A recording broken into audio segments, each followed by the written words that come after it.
Hi everyone, it's me, Sandy Cruz of Sandy K Nutrition, Health and Lifestyle Queen. For years now, I've been bringing to you conversations about wellness from experts from all over the world. Whether it be suggestions in how you can age better, biohacking, alternative wellness, these are conversations to help you live your best life. I want to live a long, healthy, and vibrant life. Never mind all those stigmas that as we reach midlife and beyond, we're just going to shrivel up and die with some horrible disease. Always remember, balanced living works. I really look forward to this season. Hi everyone, welcome to Sandy K Nutrition, Health and Lifestyle Queen. Happy 2025. I hope you all had a wonderful holiday. I took a couple of weeks off. And actually, when this podcast airs, January the 6th, it will be my 55th birthday. Today is a perfect subject, considering I'm 55 and I'm going through menopause, to have Dr. Sarah Berry come and talk to us all about nutrition as it relates to menopause. Many of you might have heard of the science and nutrition company Zoe. So Dr. Sarah Berry is the lead nutritional scientist for Predict, which is Zoe's in-depth nutritional research.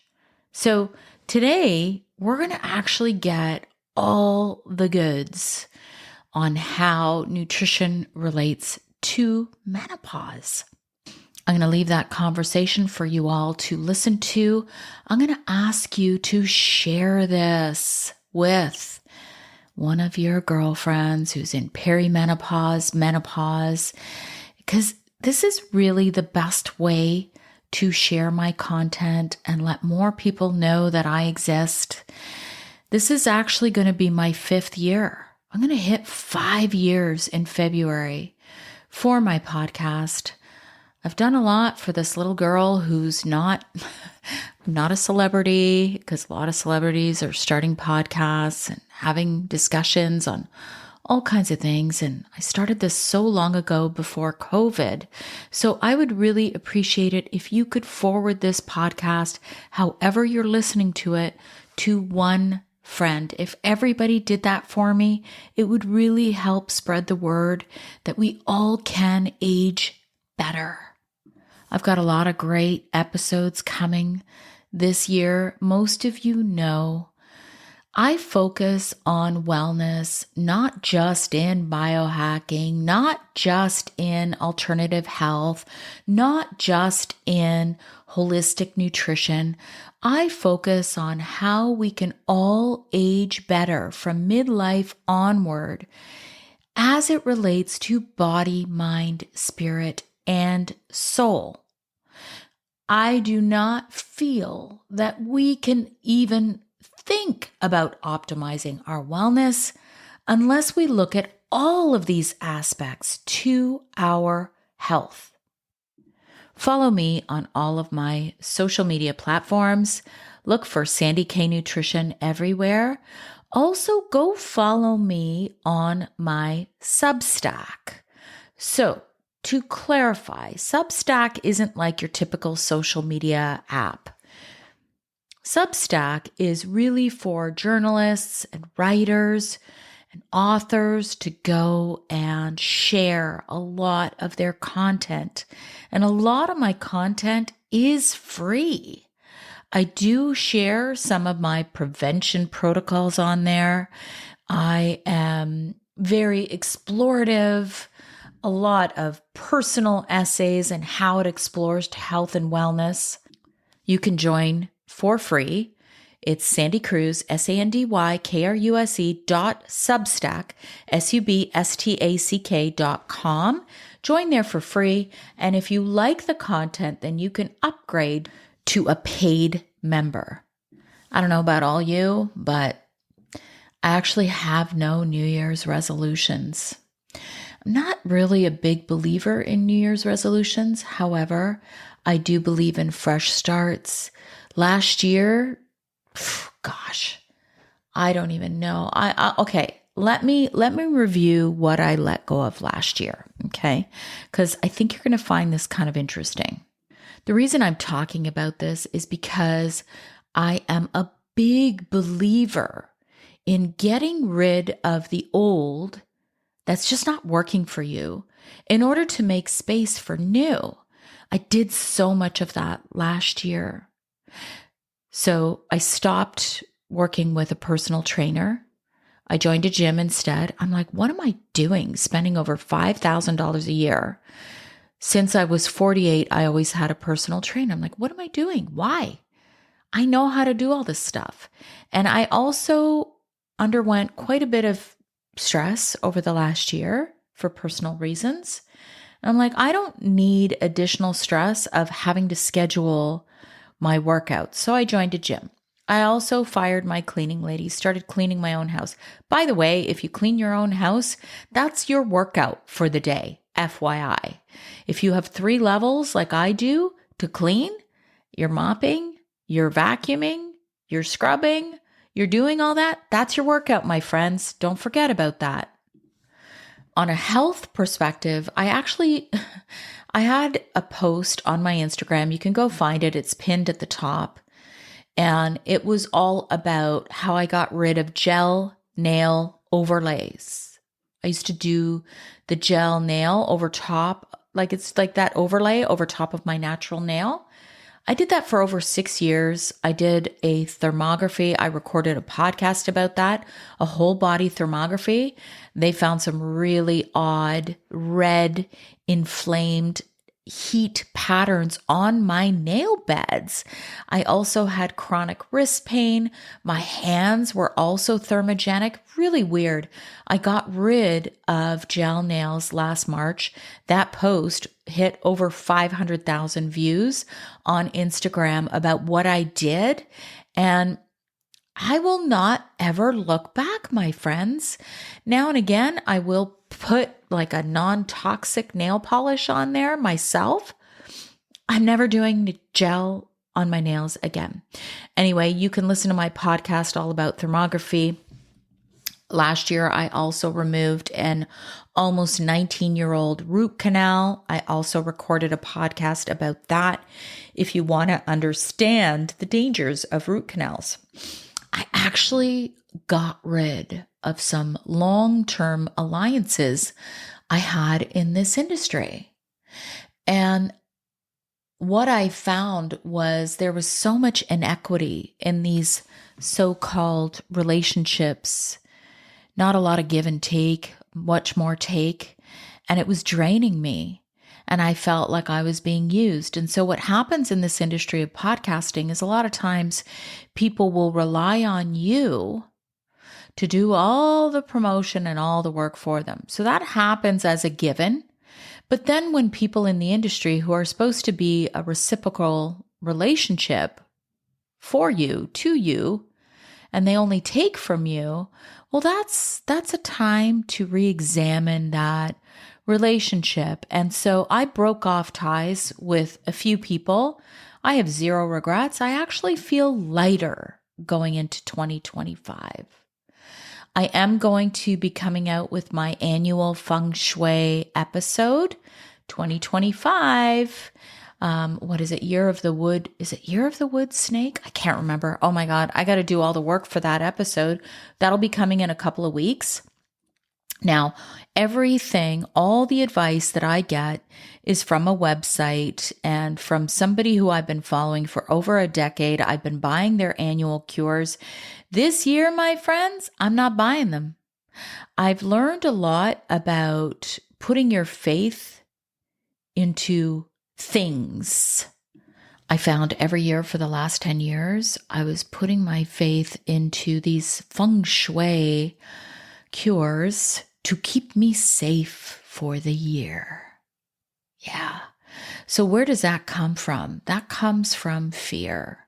And I kind of had this eye-opening experience. I met somebody this towards the end of 2024. She's going to be on my podcast. Her name is Brenda Ferrugia of So Brilliant. And I've come to realize that we hold much more power within us. And that's kind of I guess I would say it's a big theme for me, is that we need to understand that we hold a lot of this within us. So even though I am still going to probably have my annual saltwater cure, I'll probably have some Chinese coins. I'm not buying all the gadgets and all the things to keep me, quote unquote, safe for 2025. So with that, remember, share this episode, number one. Number two, remember to follow me on all of my social media outlets, Sandy K Nutrition everywhere, and go and subscribe to my Substack. There's a lot of great content for free. And don't forget to hit follow on this podcast as well so that you don't miss it, because it comes out every single week. And with that, let's cut on through to this amazing interview with Dr. Sarah Berry of Zoe. Hi, everyone. Welcome to Sandy K Nutrition, Health and Lifestyle Queen. Today with me, I have a special guest. Her name is Dr. Sarah Berry, and she is an associate professor at King's College London, UK, and has run more than 30 human nutrition studies. Most notably, she's the lead nutritional scientist for Predict, the world's largest in-depth nutritional research at the science and nutrition company Zoe. I hope I pronounced it right. It is You Zoe, did. right? I It did. is. Good. And today we're going to be breaking down the very complex connections between lifestyle, hormones, and health, and how diet can lessen the effects of menopause on women's bodies. And I think this is a very important conversation because myself, as a holistic nutritionist, I hear all the time about people who will do everything else in the world but change their diet when they have an issue. And I don't think there is a better person to have this discussion with than Dr. Sarah Berry. So, with that, welcome. Thank you. Thank you for having me on. I'm excited to dive into it and also dive into why it's so difficult to change your diet. Yeah, I think this is going to be a great topic because, I mean, the science says that diet matters and we can use food as medicine. And this is so important, especially for women who are just kind of entering into these stages and seeing these changes in their bodies, right around perimenopause. So I have to ask you if you could just let us know your background and why such an interest in this field. Yeah, so I'm a nutritional scientist by training. I did my PhD many years ago at King's College London, a university here that has one of the world's leading nutrition departments. And I started off researching the impact that food structure has on our health, and particularly in relation to cardiovascular disease, and how the different fats that we eat and the structure of food, how it impacts what we call our postprandial responses. So our short-term responses to food. So the kind of metabolites that change 2 to 4 hours after eating food. And I started to notice that actually people's responses were so different. There was like a 20-fold difference between how one person would respond versus another person. And so I had the privilege to get involved with what was a startup 7 years ago, and now is a company called Zoe, Science and Nutrition Company, who have really been at the forefront of developments in personalized nutrition based on this idea that we all respond so differently to food. And through Zoe, we're running this huge program of research that you mentioned, the Predict program research, which is collecting data in hundreds of thousands of people and looking at how we differ between people, how we differ day to day, and how we metabolize food, and how we differ depending on multiple factors.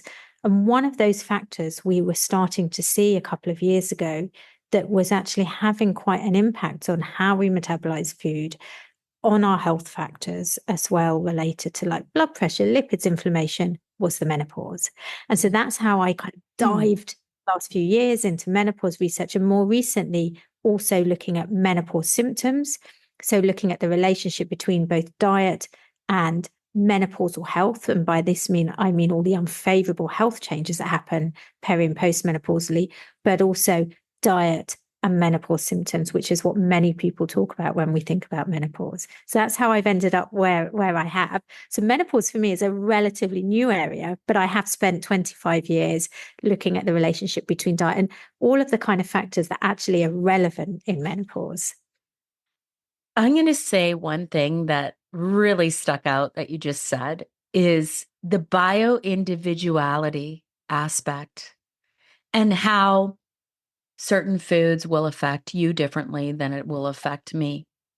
And I think that this is key here because, excuse me, I noticed in this area of health and wellness, we get a lot of advice, and it gets very complex, especially for women who are experiencing these changes in their bodies. And even though I'm a holistic nutritionist, that doesn't mean that I'm not going to have challenges. Mm-hmm. But when we hear advice that's pretty blatant advice, you must do this, you must do this, you must eat this, you must have this, you must take this, it gets very daunting for a lot of women, especially because we're already dealing with these changes. So I love that there's that whole bio-individual aspect to what you do, Sarah. It's amazing. So I guess we could start about, because you have such vast experience in this. What do we see around menopause that maybe makes this whole food aspect a little more complex? So I think we need to step back and think, well, what is menopause? And I know many of your listeners might know this, but there might be many listeners that don't know this. There might be some men listening who have women in their lives that are going through this. So if we can just pause for a moment and think about what menopause is, then I think it puts into context why food might be relevant and why we have such wide-reaching health effects related to menopause. So menopause, very simply put, is the happens, it's a point in time 1 year after your last menstrual cycle. So it's the point in time, a year since you had your last period or last menstruation bleed. Now, you don't go to bed one night premenopausal and wake up, hey, presto, I'm postmenopausal. That's it. It's all over. No, it doesn't work like that. There's an entire menopause transition period. And this menopause transition period starts when your estrogen levels start to decline. And in the definition that we use as scientists, it ends 10 years after your last menstrual cycle.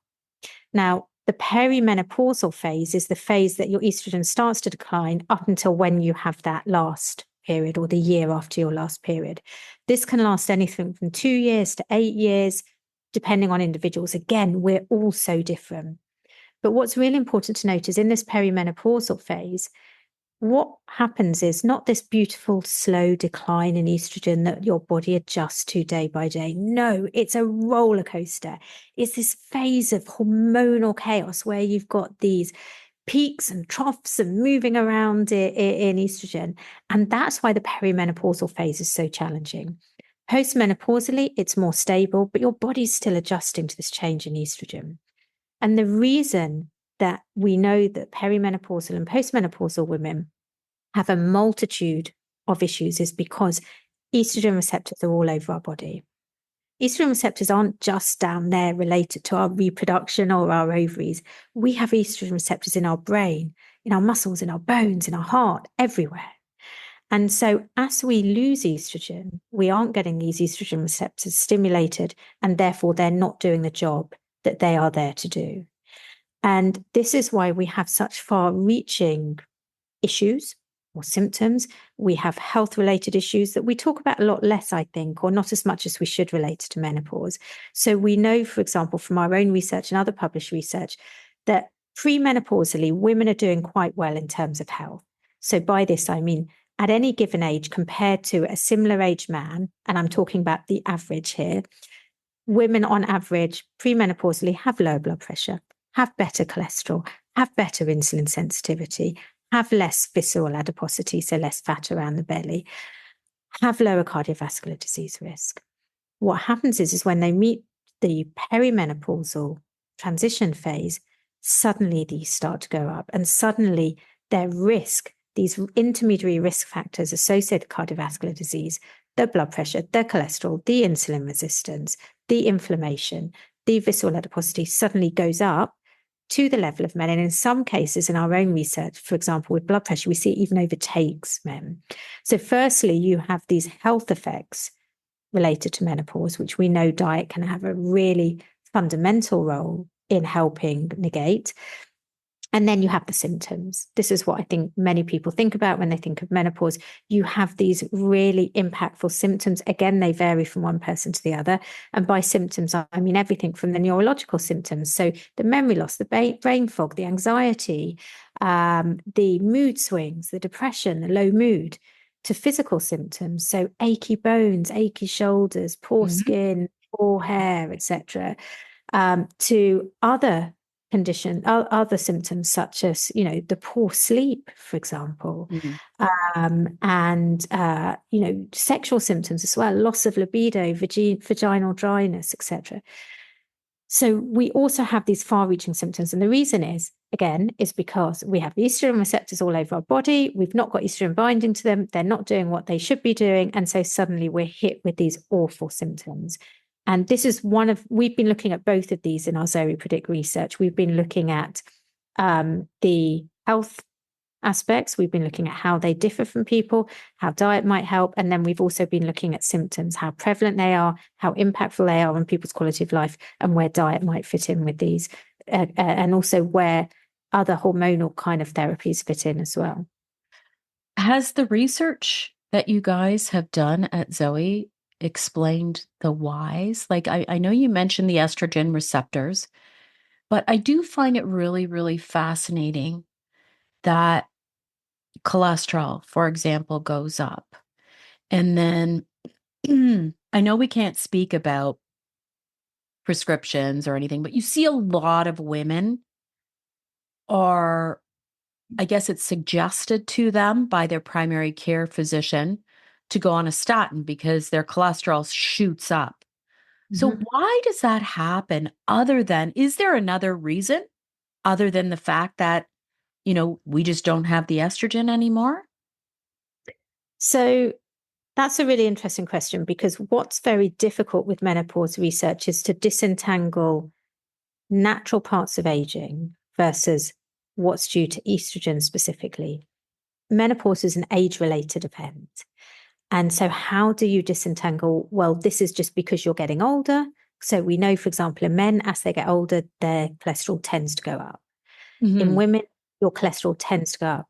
What's due to the menopause versus what's due to age? Now, we do suddenly see like an inflection point, so to say, where cholesterol might steadily increase, and suddenly at the menopause phase, it suddenly goes up. We know that there are some underlying mechanisms for this. We also know that for the majority of people, if they then start taking hormone replacement therapy, and we see this in our research, for example, then your blood cholesterol levels go back down. So again, building that picture that it's not just age related, that there is a direct effect of estrogen. And this is for multiple reasons. So one of the reasons is that we know that your body composition changes during menopause. So estrogen changes where we deposit fat. So in a kind of very simple, using very simple terminology, we know that estrogen kind of directs fat to our hips and our bottom. So women have this pear shape. When you start to lose estrogen, you lose that kind of protective direction of fat to an area that we know is quite safe to have fat. And what happens is therefore you start to deposit fat around your abdomen, around your belly. So you increase what we call visceral adiposity, which is basically tummy fat. And we know this is really metabolically active. We know it's unhealthy fat. We know it's more linked with inflammation, with cardiovascular disease, with type 2 diabetes, with higher blood cholesterol, blood pressure, etc., because it's so metabolically active. Menopausal women have 5 times more likelihood of having visceral adiposity than if they're premenopausal. So firstly, you've got kind of indirect effects going on because of estrogen's impact on other areas. So for example, increasing adiposity. We also know that estrogen impacts many enzymes involved in how we metabolize fat, how we produce fat in the liver, how we remove fat from the circulation. We also know it's involved in processes related to how we process glucose as well in the blood. So from the carbohydrates in the meal, because it has an impact on insulin, for example, it has an impact on these enzymes, lipases involved in how we process fat. So we know that these, again, are all mechanisms that are important in also, some of the underlying pathways related to cholesterol metabolism, so that it's having that effect on cholesterol metabolism. I always like to interject a little bit of personal to all of my recordings. I feel it really gives more of an authentic take on all of my recordings. And as a woman who's almost 55 and menopausal, exactly what you're talking about. And I know I'm an N of 1, but I see exactly that when my estrogen is not optimized, I get that central belly fat. And this isn't to insult menopausal women at all. I'm not saying that. I'm just saying that you can almost visually see that center of a woman get larger, and it's like their bum and their hips disappear, you know? And so a lot of women are like, oh my God, I don't know what's going on. I'm getting this belly fat. And for me personally, again, N of 1, I know it's all about that optimization for estrogen, but I'm on bioidentical hormones, and that might not be the choice for every woman. So this is where we go, okay, well, how can I optimize my body composition using food and using lifestyle? Lifestyle matters too, and movement. Yeah, and I think it's challenging, and I'm reluctantly saying this, that it's challenging, it's tough. But I think we have to be realistic in these conversations. I would love a belly like Jennifer Lopez. I would love, to look like Halle Berry. The reality is I don't. I'm 47. I'm starting to get a bit of a belly around my tummy. I've not put weight on, and I know it's because I'm in that perimenopausal transition. But we have to be realistic about what we can do about it. And I think that I'm not just saying we accept it, that this is just inevitable, but we have to accept it's going to be harder to maintain the body shape we had before if we're peri and postmenopausal. And this is because, as well as that direct effect that I talked about on estrogen and where it directs the fat, you've got so much else that's going on, which is where what you've said, lifestyle also comes into it, diet comes into it. So, for example, most peri and postmenopausal women, and we see that 85% in our cohort say that they're not sleeping well, that they have sleep disturbances. So 85% of perimenopausal women are having sleep disturbances. Now, sleep impacts so much. Sleep impacts our desire to do physical activity. Sleep impacts our mood. Sleep impacts our stress level. Sleep impacts the dietary choices that we make. If we've had a bad night's sleep, the reward centers in our brain are heightened, and they'll be saying, hey, Sandy, I know you were going to have this nice, healthy breakfast, but damn it, you've not slept very well. Go and have a quick fix. You're fighting against that. What we also know from our own research, from our Zoe Predict studies, is if you've had a poor night's sleep, you also have a difference in your metabolism immediately the next day. So we gave people identical meals across a number of different days to have for breakfast. These are high carb, high fat meals. And what we found is on the days that people had a poor night's sleep, when they had that high carbohydrate meal for breakfast, they had a higher postprandial glucose response. And by this I mean circulating levels of blood sugar after having that meal. They had a higher response compared to days when they had a good night's sleep. So you've got women who are having all of these things being thrown at them, the lack of estrogen directing fat to their belly, the poor night's sleep, the higher glycemic responses, the craving for different kinds of food, the low mood, the less desire to do physical activity, et cetera, et cetera. It's kind of creating this perfect storm. And yes, we can try and fight against the perfect storm, but I think we have to recognize that it's going to be harder. And do we want to fight against the perfect storm? Do we just accept, what, my body shape is changing, but what I will do is make sure that I'm eating as healthy as I can, but I will accept that my body shape is going to change. It's a personal choice. Mm. And I love that you said that about the sleep, because I think this is key. If women can really kind of have that as your foundation, and utilize the tools that are available to you, because I do feel that we need more tools in order to sleep well. I mean, if you're a mom, it kind of starts when you have babies. And then, and then you end up having teenagers, and then you end up having menopause. And it's like, it's tough.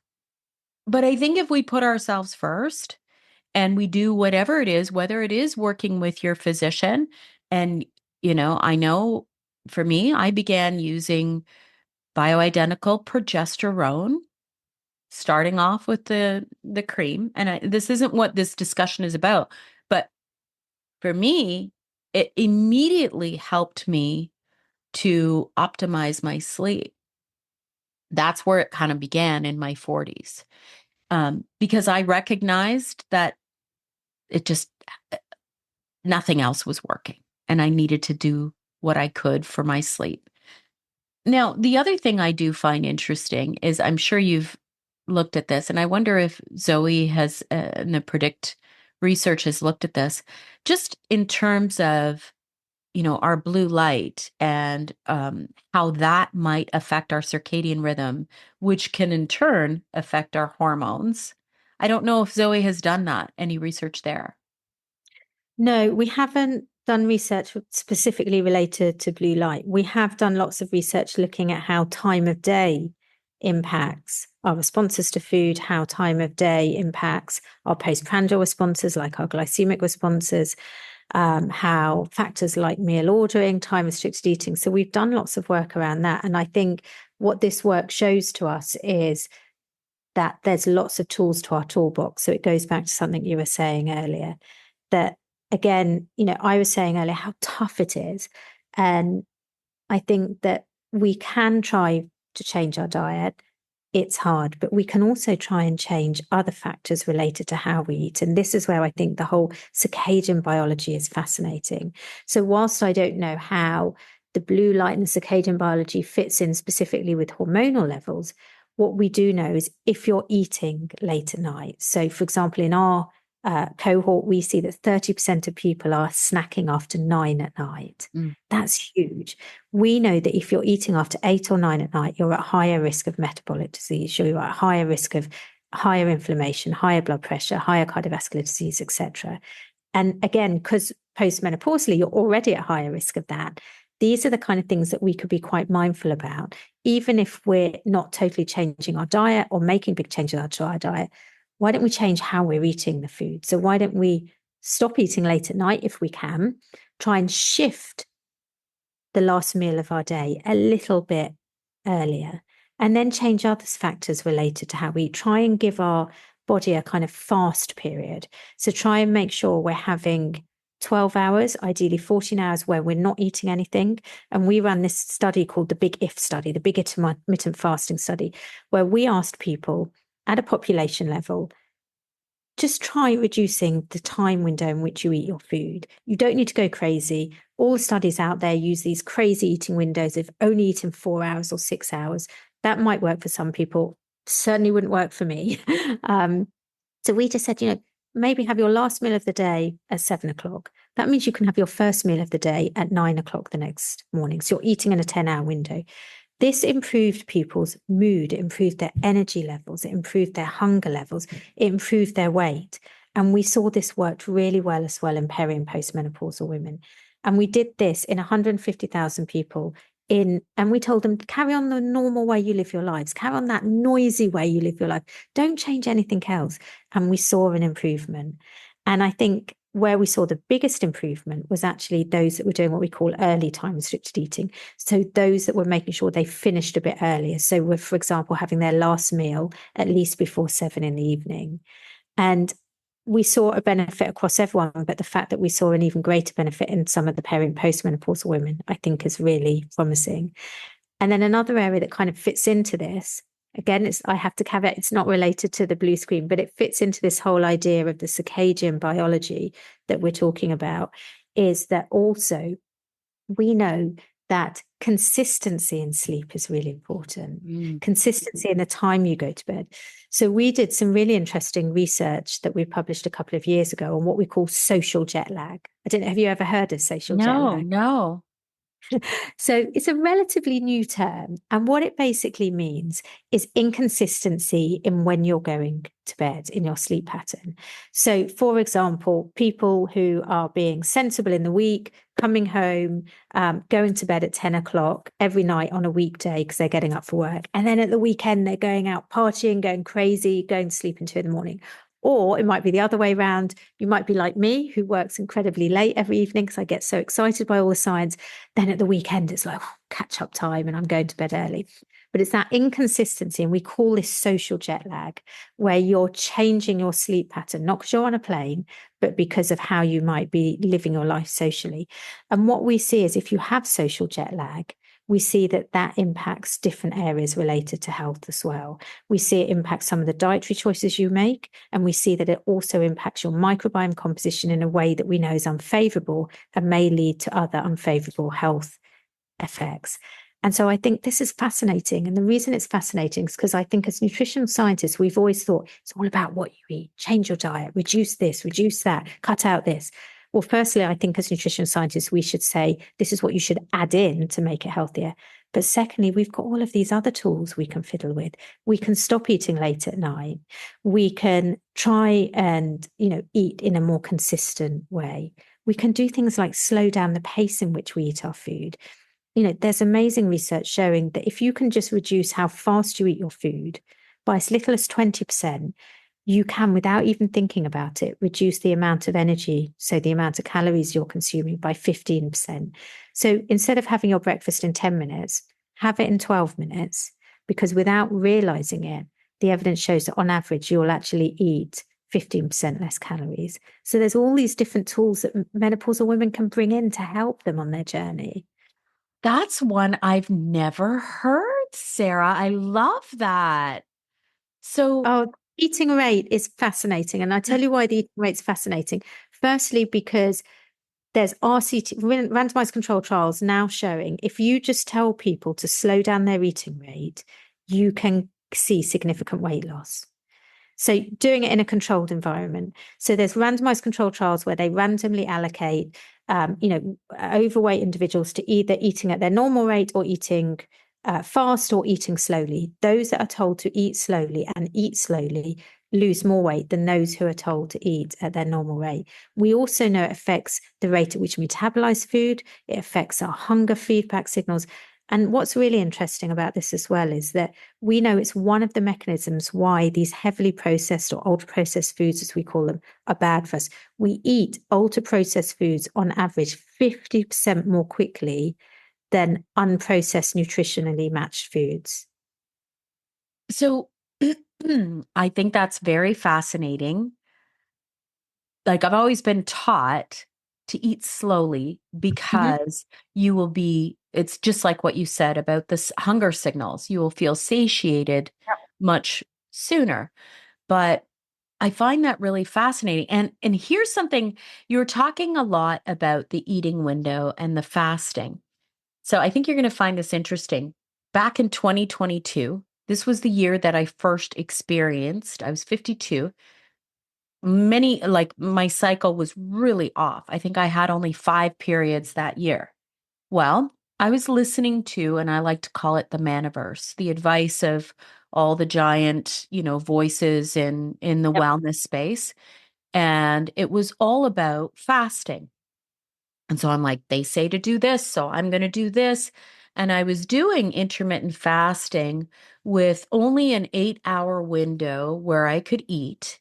And so I would stop eating whatever, 6:30 at night or so. And then I wouldn't eat until 11 o'clock or so, 11:30 the next morning. I had a very small window. So during that time that I was actually experiencing a lot of perimenopausal symptoms, my HbA1c went up to 6.1. So I was essentially insulin resistant at that Yeah. point. And so this speaks to exactly what you're saying about how everyone's different, and you have to be really cognizant of whatever advice you're taking in around menopause, that it's really applicable to you. So Yes. after that, I became a certified metabolic balance coach, and I actually did my own program. I changed the method in which I ate, changed how I ate. So I went back to 3 meals a day, but I still had a fast of, between 12 and 14 hours overnight. I started to eat with protein first. So the order, I don't know what you think about this, and I'd love to hear your opinion, or if there's research.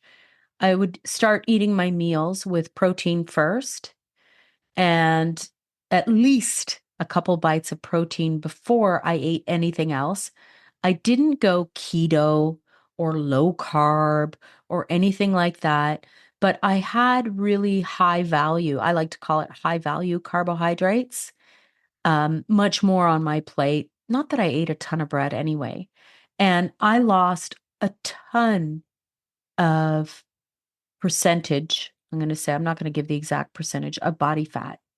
And I lowered my visceral fat during that time to be within a healthy range.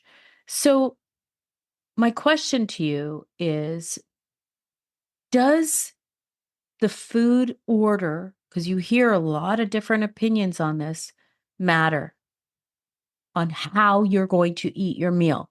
Like if you start with protein, does that matter? Does that help with being almost like a buffer for whatever else is coming afterwards? Like, what are your thoughts on this? Because there are a lot of big names who talk about eating veggies first. And then, like I would love to hear your take on this. So I think there's two different aspects to this that we need to think about. There's what I call meal ordering. So the order in which you eat your meals over the day. And then there's food ordering, the meal in which you eat the order in which you eat your food within a meal. So we've done some research at Zoe looking at meal ordering, where we randomly allocated in a clinical trial people to different breakfasts. These were kind of high carbohydrate breakfasts.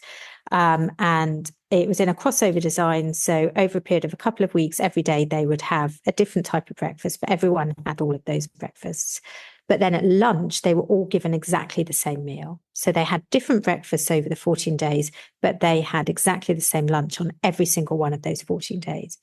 And what we saw was that what people were having for breakfast was partly shaping their postprandial glucose response, so this post-meal sugar response, to what they were having at lunch. So there were certain breakfasts that were causing people to have a higher blood glucose response to their lunch compared to other breakfasts, even though the lunch was the same. Now, it was moderate. How that would impact over many, many years, probably it wouldn't impact things that much. And this is where I think we need to be very, very cautious. We need to be really cautious about how we're eating our food and the impact it has in terms of the size effect. So let's now while thinking about that, let's think about the food ordering, which is what you're talking about. Yeah. So yes, meal ordering has an impact. There isn't loads of research around the order in which we eat different foods or different nutrients within the food and how it impacts our health, how it impacts our metabolic responses. There's lots of anecdotal evidence and from very well-known people saying, this is how I've done it and this is what's worked for me. That works for you, great. If that's how you want to eat your food, great. I think what the evidence does show is that, yes, if you have protein and particular types of protein as a preload, so particular types of protein that we know increase insulin, so whey protein, for example, that we know increases the secretion of insulin, and you have that as a preload. And there's quite a few studies that have done this where it's given like as a preload, maybe 30 minutes before a meal or 15 minutes before a meal.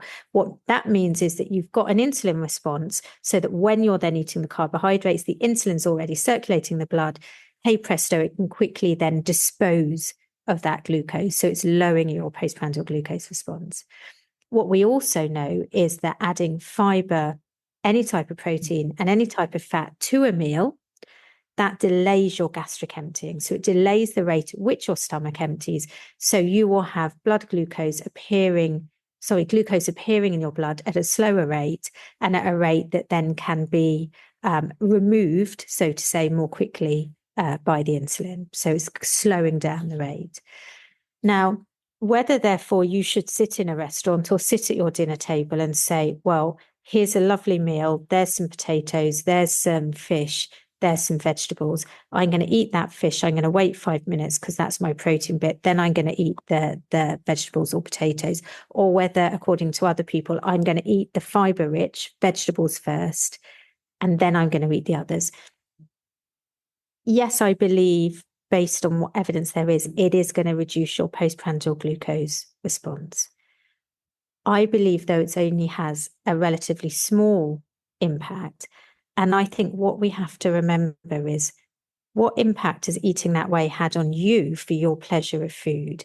Because what worries me so much in the wellness world and the diet world is that we are often recommending or making changes that actually have a really small size effect.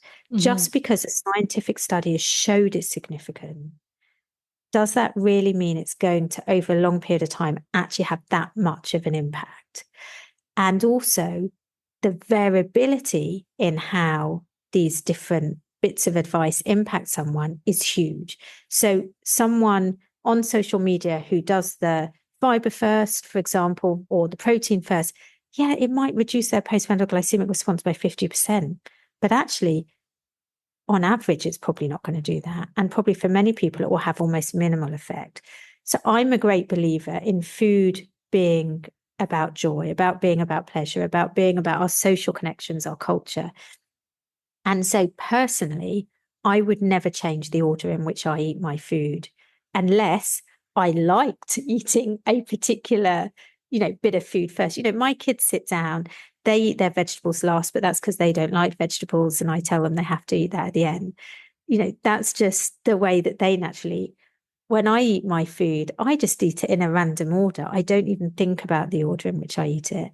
But despite the evidence to show that, yes, it might impact it, I think it's going to have such a small impact compared to other things that I do, compared to the fact that I should have done that run that day, which I never do. The fact that I didn't go to bed at that time, the fact that I still had that glass of wine that I told myself I wouldn't have, they're going to have a huge impact. And I should focus my efforts on those. I don't think I should focus my efforts personally on some of these micro things. However, having said that, for many people, it's micro habits that are easy for them to do, sustainable for them to do, and therefore, in combination, if they do many of them, it might improve their health. Mm-hmm. So I'm very much sitting on the fence on that, but that's because of my own personal view of how I think we need to be careful in optimization, that we don't just have fun in life, have fun with food. It's a pleasure. Yeah, you're talking to a girl who lost her thyroid at 41 and has done every single diet under the sun since then. So, I think there's a lot, and that's a totally different conversation But in this world of food and wellness, there's a lot of what I call orthorexia. And I'm Hmm. the first one to admit that I have had a lot of challenges around food because I kept trying, and you also mentioned that I kept trying to chase this pre-thyroidectomy body that I had before. It's kind of like these menopausal women chasing their premenopausal bodies. And it's like, that whole thing about food and pleasure. I come from a family where food is celebratory, but I also come from a family where you never leave anything on your plate. You see what I'm saying? So, So do I. like I come from parents who were farmers, old farmers in Croatia where food was scarce and there's scarcity in there. So there's a lot of topics surrounding that, but I do agree with you that food, it can be pleasurable. And I think a lot of women around menopause have this fear around food. And so, I know that you would know even about cortisol and how that can affect that weight gain. And if you're always stressed around Yep. what am I going to eat? What can I eat? And if it stresses you out to eat food in a specific order, well, then is it giving you that benefit anyway? No, and I don't believe so. I often finish all my academic talks by saying, if a food or meal is too healthy to be enjoyed, it's just not healthy at all. And I think we really need to remember that when we're thinking about the choices that we make. But I think it's hard because I think we all want to eat the best to maintain how we might have been or what we might have been able to get away with 10, 20 years ago when we become pre and postmenopausal. It's tough. It is. It is. It's just like back in the olden days where you would sit in front of the TV and get your popcorn and watch a movie and you never had to think about it. And every once in a blue moon, my husband and I will still have those nights because I'm really trying just to be more present. And, as you know, I was in Europe for 10 days. I didn't look at what order I was eating my food. I wasn't careful. I'm like, I am going to be so present in this experience, but it's not about gorging. That's not what this was about. It was about just being present and enjoying the food that I was trying from different cultures. So, um, I do have to ask you more about this insulin sensitivity. We kind of touched on cholesterol. Yep. So, is it because our estrogen lowers that we lose that sensitivity and we become more insulin resistant? Why does this happen? Is it specifically estrogen related? So again, I think it's multifactorial. And I know as nutrition scientists, we say this about most things, but it is because that's the reality. So just like cholesterol, I think we've got the same thing going on. So for example, you've got that increased visceral adiposity. We know that that certainly impacts our insulin sensitivity. You've got the effect that estrogen has on insulin, for example, on insulin release as well. And then what we've seen in our research, and this was published about 2 years ago, it's very novel research, is we saw that people had, yes, very different insulin sensitivity depending on whether they were peri or premenopausal. But what we saw was there was a difference in their postprandial glucose response. So we saw that postmenopausal women, and I think I mentioned this earlier, had a higher postprandial glucose response, so a higher blood sugar response after having carbohydrates in their food compared to if they were premenopausal. And what was interesting is that we were able to look, was this due to estrogen, do we think, or was it just naturally part of aging? So firstly, we looked at, do we still see this when we adjust for lots of other factors like BMI, like the background diet, like age, et cetera, et cetera. And we saw that it was still there, that even when we adjust for these other factors, you still saw this difference in this post-meal glucose response. But it's very different difficult to ever fully adjust for age. And so what we did is, because we had such a big group of women that we had been studying, we actually took what we call an age match cohort. So we took a subgroup of individuals and we matched them for age so that we could remove this confounder of age, the confounder of the fact that menopause is an age-related event. And what we found is there was still a significant difference in postprandial glycemic responses. So these post-meal sugar responses, depending on whether you were pre, peri, or postmenopausal, with the peri and postmenopausal having higher responses, even in an age matched cohort, which suggests that yes, it is a direct effect of estrogen related to insulin or related to the metabolism of glucose. And this is after we adjusted for factors like BMI as well. I don't know the exact mechanism. It's not something that we've looked into at the kind of molecular level, but I know that there's other people that have been looking into this. Just curious, with that research that you did, was sleep in there? Like, because that's the other factor, right? Just like what you were saying, we all know that if we don't sleep well, we tend to eat poorly the next day. We tend to crave those carbohydrates that aren't really good for us. So was that accounted for other than just age?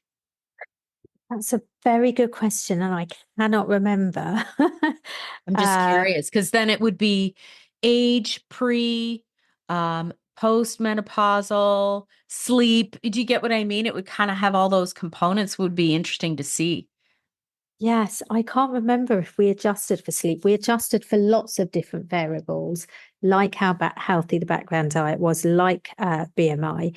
And we did see a difference, obviously, in sleep quality between the pre and postmenopausal. Yeah. So, yeah, would be interesting to see how our results play out if we adjust for sleep and then if we don't take the sleep into account. Yeah. Yeah. It would be You might interesting. have done that. I can't remember everything that Yeah. we published. Okay. So let's move on to symptoms because symptoms are big. Yeah. And I know that there are plenty of herbals and things like that that women can take to help with symptoms. Yep. What about food? So we've just recently completed a huge study. This is in 70,000 women, where we asked them questions about their symptoms, and we asked them what symptoms they had, and we asked them to grade them on a scale of 0 to 5 into how much they impact their quality of life. From this, we generated a score using something that we call our Menoscale calculator. And this is a calculator that's available for anyone. And what this calculator does, it generates a score out of 100. So you've got, and this is based on what we know from published research and our own research are the 20 most common symptoms. Now, I know that there's 50 or more known symptoms, but we have to stop somewhere in research. So we selected the 20 most prevalent symptoms, and then we asked people on a scale of 0 to 5, how much of an impact it's having on quality of life, and you return a score out of 100.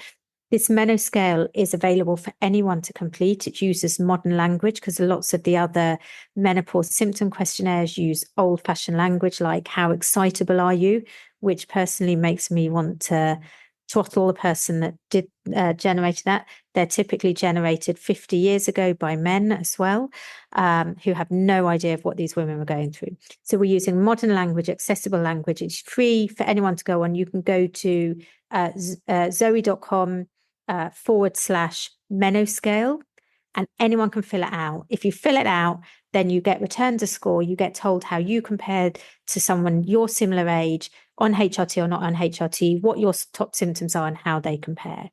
So we've got all of this data. We've got people's Menoscale, so their average score related to the impact that the symptoms have on them. And then we've also got for these 20 different symptoms.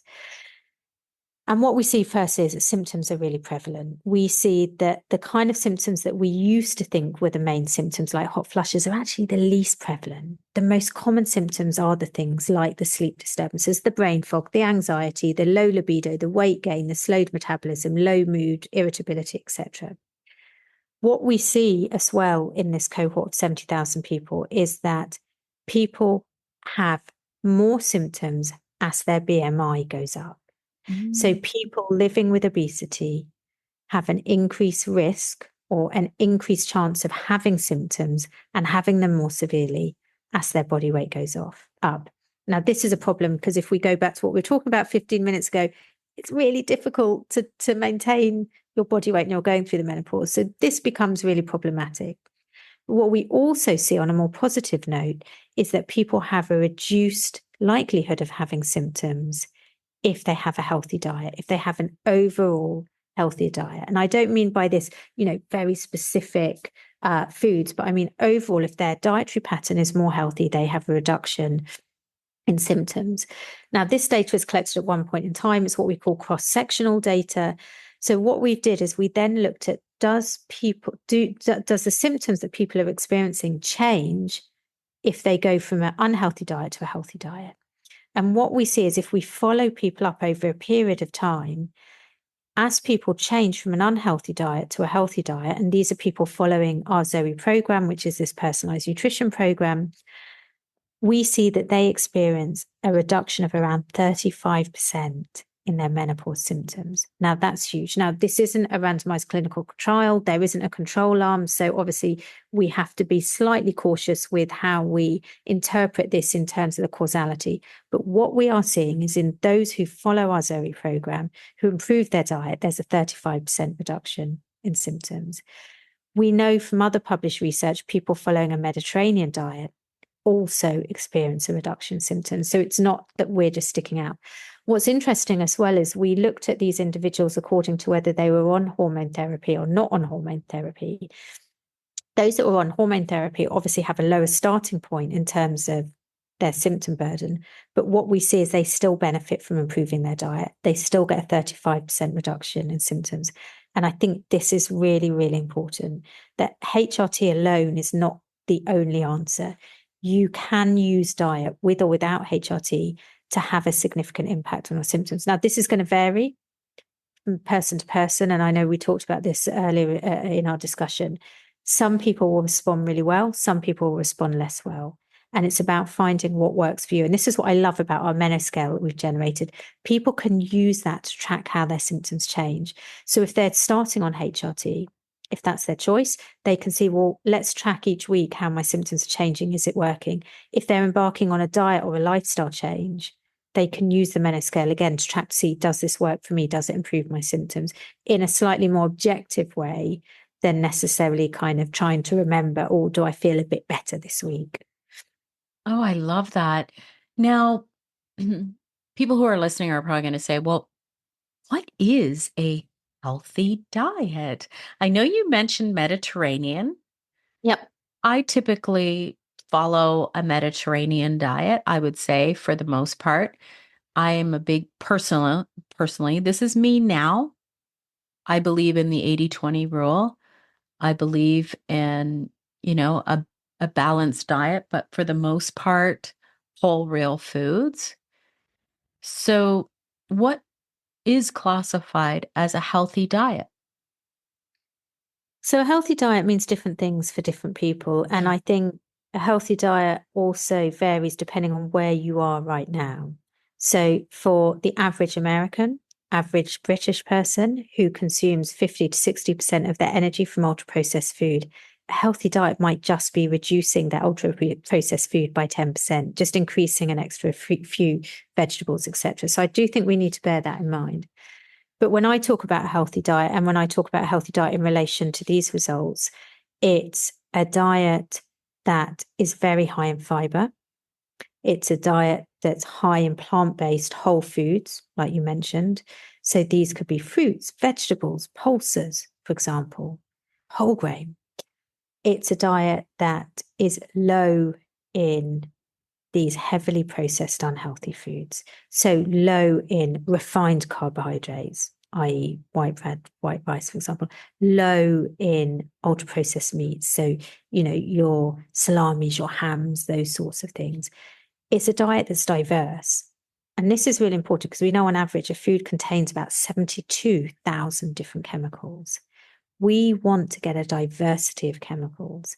And so we often talk about having 30 different plants a week to get that diversity. It doesn't have to be 30, but making sure you're eating a diverse array of different fruits, different vegetables, different plant-based foods, and trying to eat the rainbow. So plant-based foods often pigmented, like red peppers, beetroots, these sorts of things. The pigments come from polyphenols, come from these magical bioactives that we know improve health. So making sure you're also getting a diversity of colors in your diet. And then there's some evidence as well when it comes specifically to menopause that soy isoflavones might improve your health. Now, this isn't specific advice that we give in our Zoe program. What I've just mentioned before that is advice that we give that we see improves people's health. But I do think it's worth mentioning related to diet that I'm very, very skeptical about different supplements.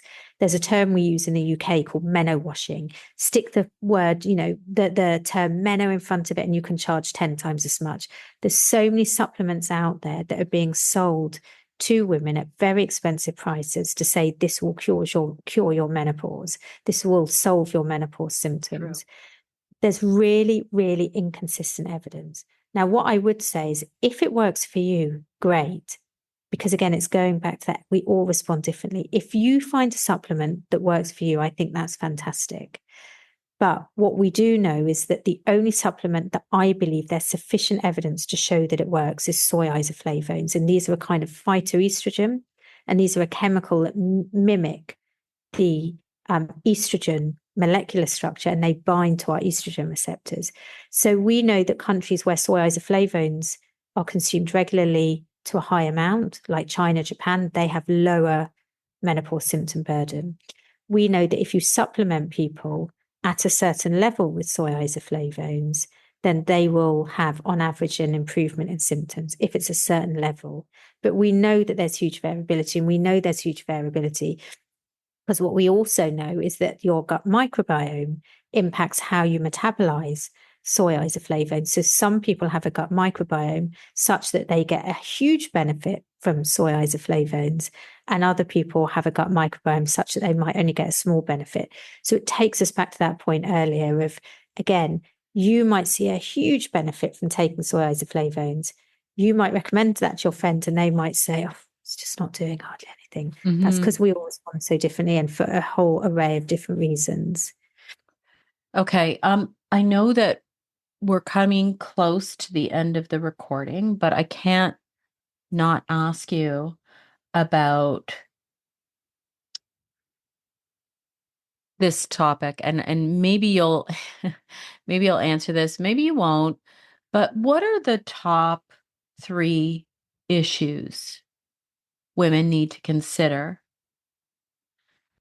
at menopause, and how can we really use, we touched on so many different things. I just want something that someone can take away from this podcast and say, okay, I'm going to stop here. I want to address these top 3 issues, and we can eat the way that we've been talking about.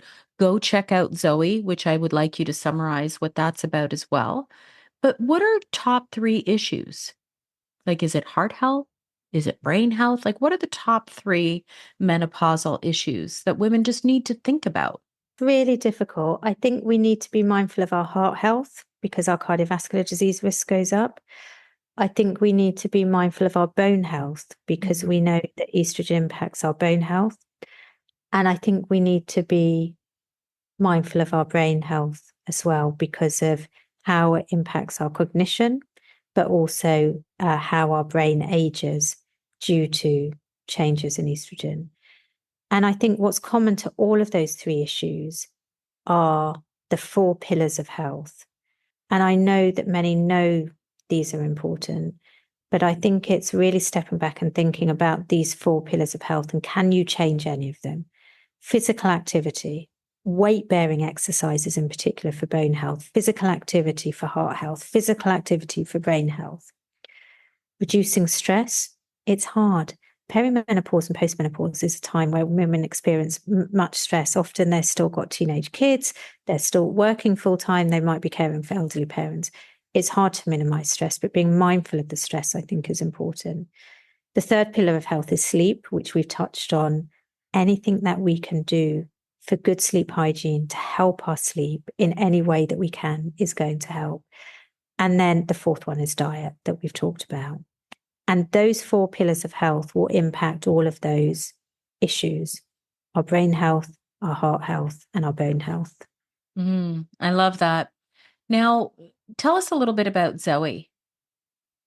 So Zoe is a science and nutrition company, and Zoe is building on 7 years of amazing science that we've been doing, and the hundreds of years before that scientists all over the world have been doing in nutrition science, to enable people to make the smartest food choices for them.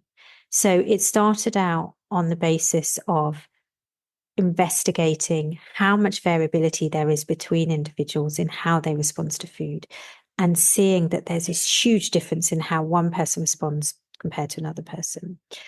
And then we've been conducting lots and lots of trials looking at, well, what explains this variability? Why does someone respond like that versus someone respond a different way? And can we use vast amounts of data to predict how people respond to deliver the best advice? And so we deliver advice that's personalized to an individual's biology. So we look at people's biology. So we look at their microbiome. We look at their blood health. So we look at various chemicals circulating in their blood. We look at their glucose responses, etc. We ask people about their health history and so many other factors. We look at how people live their lives. So we look at how people make the dietary choices they make, why they make the dietary choices they make, what their preferences are.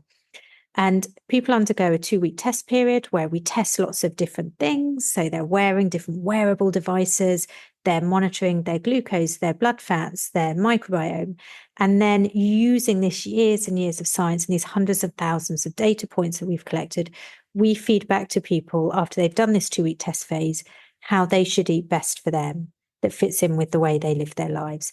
So it's an app-based product after they've done the test phase, and enables people to look for every food, whether that's the best food for them. It enables people to monitor the food they're having. It enables people to track their progress, to see whether they're having a healthy diet for them as an individual and overall. And people can sign up to do this for 12 weeks or 6 months or 12 months. And it's following this Zoe program that people have signed up for is where we see these big improvements in menopause symptoms. We've also published a randomized controlled trial in Nature Medicine a few months ago where we compared health outcomes, cardiovascular health outcomes, on those who were following the Zoe program versus those following standard US dietary recommendations. And we found that those following the Zoe program had significant improvements in cardiovascular related health outcomes, as well as body composition, so weight and waist circumference. Oh, and that's it's available amazing. in the US. It is. Yes. Okay. So what is the website? Just zoe.com? Go to zoe.com and you can find out about the science we're doing. You can find out about the commercial product that we offer. Or you can find out also about our menoscale and all of our other research that we've got going on. That's amazing. And I know that they're on Instagram, as are you as well, Dr. Yep. Sarah Berry.